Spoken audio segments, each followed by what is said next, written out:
अतीकुर रहमान जी, आप लोग सब बाबा साहब के संविधान की कसमें खाते हैं, बाबा साहब की कसमें खाते हैं। शाहीन बाग के आंदोलन में बाबा साहब के बड़े बड़े पोस्टर लेके गए, लेकिन जो संविधान की मूल भावना थी, जिसको आर्टिकल 44 के तहत कॉमन सिविल कोड के रूप में बाबा साहब चाहते थे, पिछले 72 साल से आप उसमें अड़ंगा क्यों बने हुए हैं? और वो भी खास तौर पे अपने समाज की महिलाओं और बच्चों को दबाने के लिए। ये आरोप है अंबर जैदी का।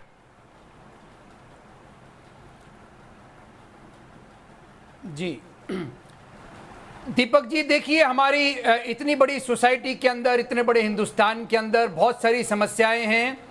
बहुत सारी समस्याएं एक पर्टिकुलर रिलीजन के ऊपर हैं, एक जाति के ऊपर हैं, एक किसी धर्म के ऊपर हैं, कहीं पर ज़्यादा हैं, कहीं पर कुछ कम है। और हम सब भारतीय इस पैनल के ऊपर बैठे हुए हैं।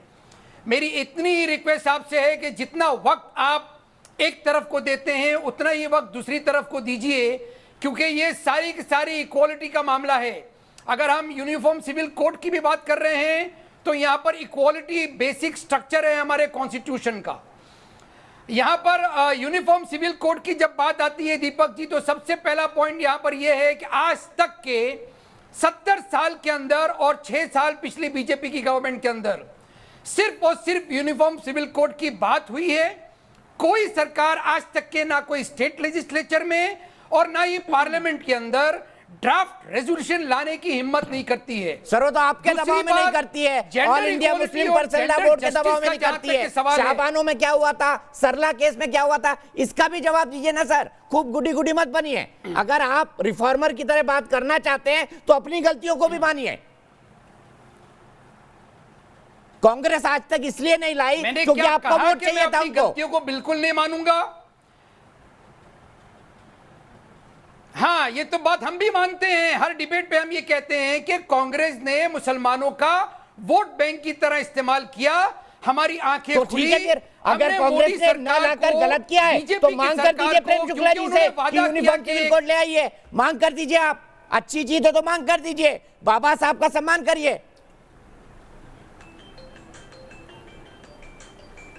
यूनिफॉर्म सिविल कोड के अंदर हमको कोई एतराज नहीं होगा जब तक के कंसेंसस बिल्डअप नहीं होता है। कंसेंसस के बगैर यूनिफॉर्म सिविल कोड सिर्फ एक नाम का वो रहेगा। ड्राफ्ट रेजोल्यूशन तो लाने दीजिए पहले। ट्रिपल तलाक के समय भी करते थे। रेजोल्यूशन लाया है कोई?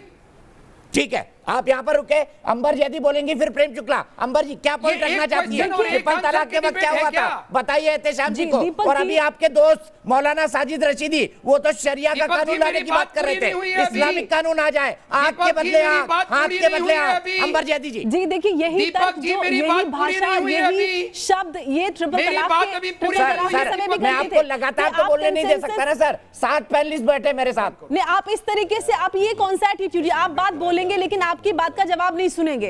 एक तरफा बहस नहीं होती है। अगर आप अपनी बात रख रहे हैं तो उसका जवाब नहीं सुनिए। 2.5 मिनट लगातार बोलने का मौका दिया। 2.5 मिनट लगातार करते थे कि आप वोटिंग करवा लीजिए, लोगों की राय पूछ लीजिए।